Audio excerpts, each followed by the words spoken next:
Summers. In this video I'd like to talk about tuning the treble notes and the bass notes up by perfect octaves and down by perfect octaves from the temperament. The temperament having been set in previous videos, I've left replaced the temperament strip, so I'm still getting only 2 strings vibrating at any given time. Now, sometimes you can tune, if you've tuned the temperament, you have all the temperament unison strings perfect, which is not likely, but if you do, you don't need to replace the temperament strip, but I find it much easier to do it that way. Essentially, tuning from the temperament is simply tuning each unison string up the scale to the temperament to transfer the temperament up into the higher octaves. And the same principle, perfect octaves down through the bass, transfers the temperament into the bass notes. Now, to do this, you want to place your mute on the first 2 strings, or the first strings of the first note up the scale that you're wanting to tune. In this case, on this piano, it is D. So, we're going to tune D from D.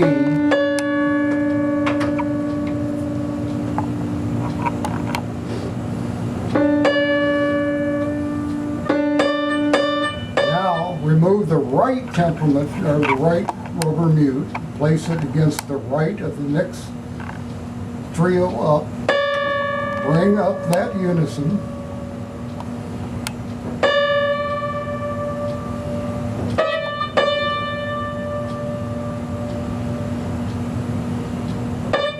now move the mute over to the left, bring up the left unison,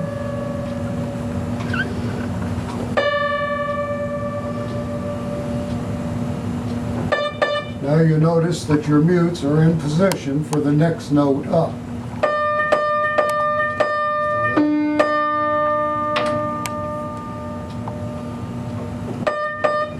Switch the mutes again.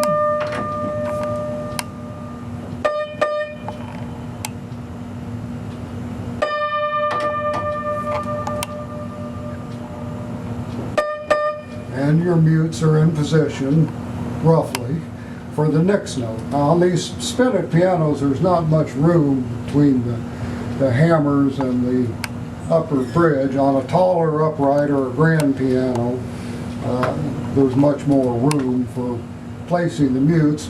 But even on those pianos, when you get up to the upper notes, those are the most difficult notes to tune. They're difficult because it's hard to find a place to put the mute to keep the hammer from hitting it. And you're going to have more trouble tuning these high notes because the beats are so fast that it takes a better sense of pitch to reliably tune those. There's an old tuner's rule of thumb, which is if you can't find a perfect octave in these higher notes, the last octave, leave them slightly sharp. They call that stretching the octaves. A lot of people do that just routinely from about A on up.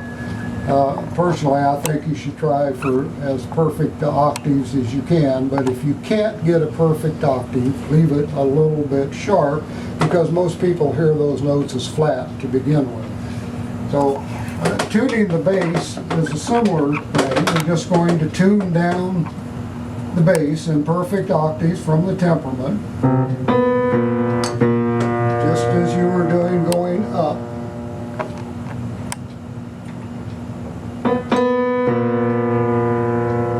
Place the mute to the left of the 2 bass strings.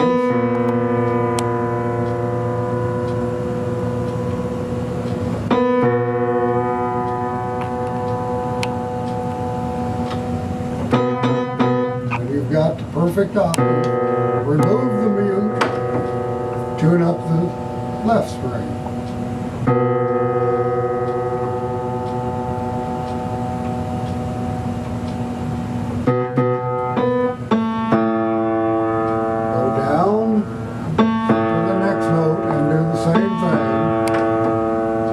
and so on, clear down the scale.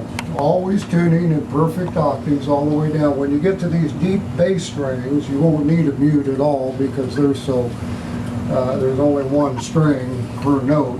You'll also run into a thing called, believe it or not, inharmonicity, which is a scientific principle that when you stiffen a string, it causes a distortion of the partial overtones, usually called partials. And it makes them go sharp. So even though the fundamental note on these strings may be correct, they might not sound correct because the partial